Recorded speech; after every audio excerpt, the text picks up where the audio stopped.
Hello everyone, હું Mehul sir આપ સૌનું સ્વાગત કરું છું મારી ચેનલ બ્રાઇટર્સમાં. તો આજના વિડીયોની અંદર આપણે ડિપ્લોમા સેમેસ્ટર 2ના સબ્જેક્ટ એસી સર્કિટની અંદર ચેપ્ટર નંબર 3ના મોસ્ટ આઈએમપી ક્વેશ્ચન જોઈશું. આના પહેલા વિડીયોની અંદર આપણે ચેપ્ટર નંબર 2ના આઈએમપી ક્વેશ્ચન જોઈ લીધા. 24 માર્કનું ચેપ્ટર હતું, જેને ના જોયું હોય પહેલાં એ તૈયાર કરી લેજો. ચેપ્ટર નંબર 3 પણ એટલું જ અગત્યનું છે. 14 માર્કના પૂછાય છે ક્વેશ્ચન, એમાંથી 4 માર્કનો એક દાખલો પૂછાશે. 10 માર્કની થિયરી આવશે, 4 કે 5 જ થિયરી કરવાની છે. એમાં તો એક મેં તમને 100% કહી દઈશ કે એ તો તમારે પૂછાશે જ એક્ઝામમાં. 4 કે 5 જ ક્વેશ્ચન છે, બધા જ તૈયાર કરી દેવાના, જીટીયુમાં સારા માર્ક્સ લાવવા માટે કામ લાગશે. તો સૌથી પહેલો જે ક્વેશ્ચન છે આ ચેપ્ટરમાંથી પૂછાતો હોય છે એસી પેરેલલ સર્કિટ ઉકેલવાની વેક્ટરની રીત, એનું બીજું નામ ફેઝરની રીત બી હોય છે. શું છે એની અંદર જવાબ કેવી રીતે લખવાનો એની ચર્ચા કરીએ. તો સૌથી પહેલા આમાં એક સર્કિટ ડ્રો કરવાની છે આપણે. એ સર્કિટની અંદર એસી પેરેલલ સર્કિટ છે એટલે આપણે અહીંયા પેરેલલ સર્કિટ ડ્રો કરીએ કે એમાં પહેલામાં રેઝિસ્ટન્સ અને એની સાથે ઇન્ડક્ટર, એને આપણે સિરીઝમાં, અને અહીંયા કેપેસિટરને એ લોકો સાથે પેરેલલમાં જોડી દઈએ છીએ. ઓકે, હવે જો અહીંયા સર્કિટમાં અહીંયાથી કરંટ આઈ પાસ થતો હોય તો એના બે ભાગ પડી જશે.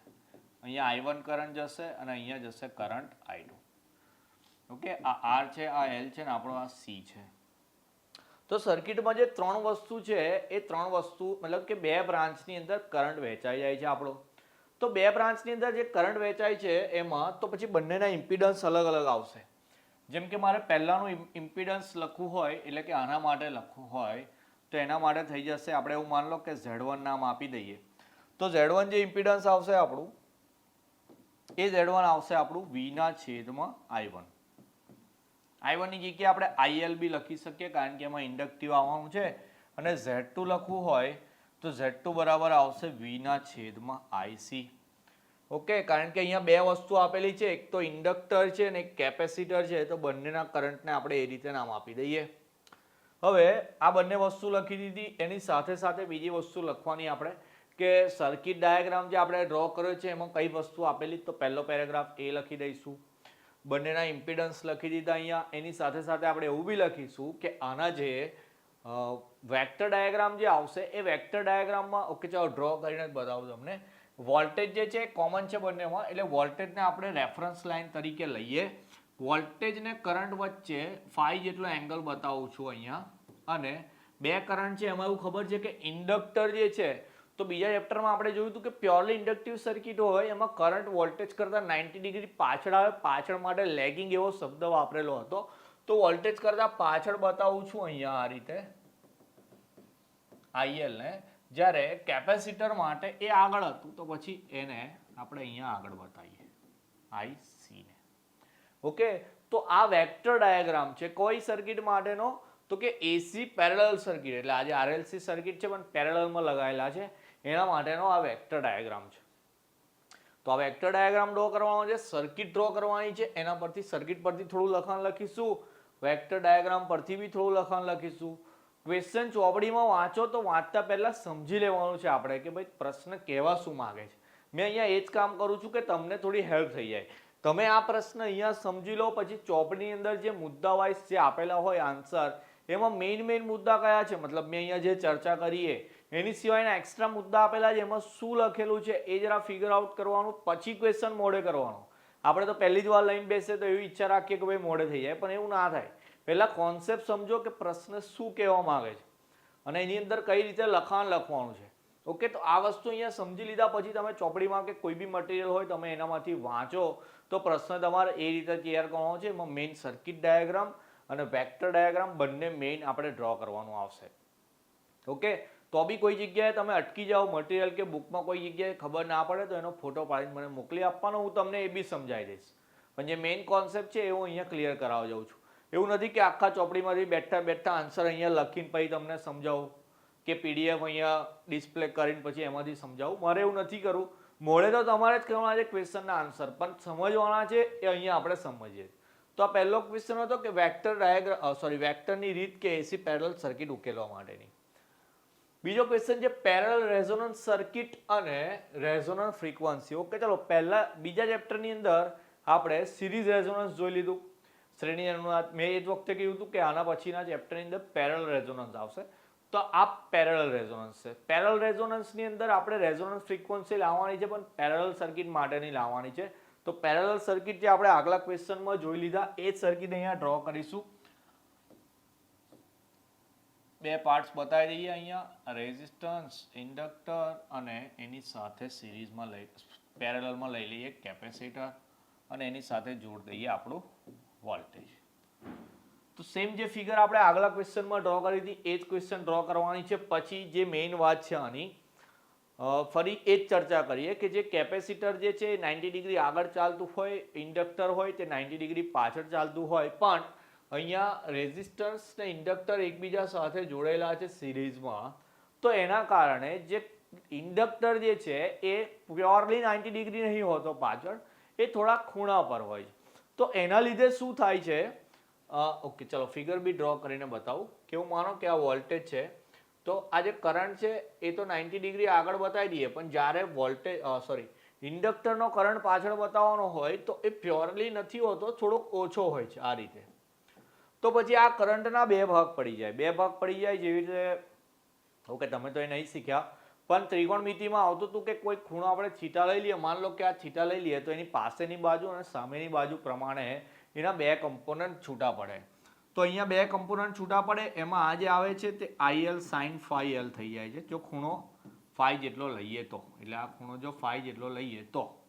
ઓકે, અને જે બીજો ભાગ પડશે એને અહીંયા બતાવીએ આ રીતે, એ થઈ જશે આપણો IL sin ની cos phi L થઈ જશે. એટલે જે ઇન્ડક્ટિવ કરંટ છે એના બે ભાગ પડી જાય. ઇન્ડક્ટિવ કરંટના બે ભાગ પડી જાય. હવે એક વસ્તુ સમજો તમે, અહીંયા જે કેપેસિટરનો કરંટ અને IL sin phi L એટલે કે ઇન્ડક્ટિવ કરંટનો એક સાઇન કમ્પોનન્ટ, એ બંને ઓપોઝિટ ડાયરેક્શનમાં છે, વિરુદ્ધ દિશામાં છે, એક્ઝેક્ટ 180 ડિગ્રી છે. તો એ બંને વિરુદ્ધ દિશામાં છે. તો એ બંને જ્યારે સરખા થઈ જાય ત્યારે પેરેલલ રેઝોનન્સ આવે એવું કહેવાય. બીજા ચેપ્ટરનો ક્વેશ્ચન યાદ કરાવું, એમાં એવું લખ્યું હતું આપણે XL ને XC ની કિંમત સેમ થઈ જાય ત્યારે સિરીઝ રેઝોનન્સ આવે. તો અમે એવું લખવાનું છે કે IC અને IL sin phi L બંને જ્યારે સેમ થઈ જાય ત્યારે પેરેલલ રેઝોનન્સ આવે છે. અને તે વખતે જે ફ્રીક્વન્સી મળે એને શું કહેવાય, રેઝોનન્સ ફ્રીક્વન્સી કહેવાય. એની ફોર્મ્યુલા યાદ રાખવાની છે આપણે રેઝોનન્સ ફ્રીક્વન્સીની, 1/2π વર્ગમૂળમાં 1/LC માઇનસ L² ના છેદમાં R². આ ફોર્મ્યુલા છે. આનું ડેરિવેશન બી અંદર આપેલું છે, પણ થોડુંક વધારે લેન્ધી છે. એ તૈયાર કરવામાં આ બી તમને યાદ ના રહે. જો કોઈ તૈયાર કર્યું હોય તો વેરી ગુડ, પણ તમે જો ક્વેશ્ચન તૈયાર ના કર્યો હોય, તમારથી એટલું ડેરિવેશન તૈયાર ના થતું હોય, થોડું લેન્ધી છે એટલે હું અહીંયા નથી શીખવાડતો, પણ એટલું નહીં કરો તમે, અહીંયા જે રીતે સમજો એ રીતે પ્રશ્ન તૈયાર કરી દેશો તો બી તમને એના સારા એવા માર્ક મળશે. ઓકે, 4 માર્કમાં પૂછાય તો આટલું લખશો તો પૂરેપૂરા 4 માર્ક મળશે. પણ કદાચ જો 7 માર્કમાં ક્વેશ્ચન પૂછાય તો આપણે ડેરિવેશન બી લખવાનું હોય છે. ટ્રાય કરજો તૈયાર કરવાનું, ના થાય તો પછી આપણે વન શોટ જ્યારે બનાવીશું આનો ત્યારે તમને એની શોર્ટકટ મેથડ શીખવાડી દઈશ. પણ અત્યારે મારો મોટિવ છે કે તમે આટલો કોન્સેપ્ટ સાથે પહેલા આટલો પ્રશ્ન તૈયાર કરી દો. ઓકે ચાલો, એના પછી ત્રીજો ક્વેશ્ચન, પેરેલલ રેઝોનન્સના ઉપયોગો. ઓકે ચાલો, 3 માર્કનો પ્રશ્ન છે, પેરેલલ રેઝોનન્સ કઈ જગ્યાએ વપરાય. તો અંદર જે વાત કરી છે એમાં રેડિયોની અંદર જે ફ્રીક્વન્સી પકડવાની હોય એમાં પેરેલલ રેઝોનન્સનો ઉપયોગ થાય છે. હવે તમે તો ઝેનઝીના માણસો છે એટલે તમે તો જીઓ સાવન છે એ બધા પર સોંગ સાંભળતા હોય, પણ થોડાક વર્ષો પહેલા મોબાઈલની અંદર મ્યુઝિક પ્લેયર આવતા પહેલા FM રેડિયો આવતું હતું. હવે તો એ લોકોએ FM રેડિયો બી મોબાઈલમાંથી કાઢી નાખ્યો, બાકી પહેલા એપ્લિકેશન આવતી હતી FM રેડિયોની અંદર. તો FM રેડિયોમાં આપણી ગુજરાતની અલગ અલગ ચેનલો છે, જેમ કે 91.1 છે, 98.3 છે. તો એ બધી ચેનલની પાછળ એકમ લખાઈને આવતા હતા, એમાં SZ લખાઈને આવતું હતું. SZ જેને હર્ટ્ઝ કહેવાય. શું કહેવાય? હર્ટ્ઝ. તો આ જે છે એ આવૃત્તિ છે. આવૃત્તિ એટલે ઇંગ્લિશમાં એને કહીએ આપણે ફ્રીક્વન્સી છે. શું છે? આ ફ્રીક્વન્સી છે. તો આ જે ફ્રીક્વન્સીનું ટ્યુનિંગ થાય કે ભાઈ 91.1 પછી તમે પહેલાના રેડિયો પેલું ચકેડું ફેરવવાનું આવતું હતું, 91.2 કાર હોય ને તો કારમાં તો FM રેડિયો આવે, તમે દેખજો એનું ટ્યુનર આવે જે ટ્યુન કરવાનું, એ જે ટ્યુન કરવાનું કામ કરે છે એ પેરેલલ રેઝોનન્સની મદદથી થાય છે. આપણે આગળ પેરેલલ રેઝોનન્સ ફ્રીક્વન્સીની ફોર્મ્યુલા જે લાયા 1/2π વર્ગમૂળમાં 1/LC minus L² by R², એની અંદર ટ્યુનિંગ કરવા મતલબ એ ટ્યુન કરવા માટે એનો ઉપયોગ થાય પેરેલલ રેઝોનન્સનો. તો રેડિયો ફ્રીક્વન્સીને ટ્યુન કરવા માટે મેઇનલી આનો ઉપયોગ થતો હોય છે.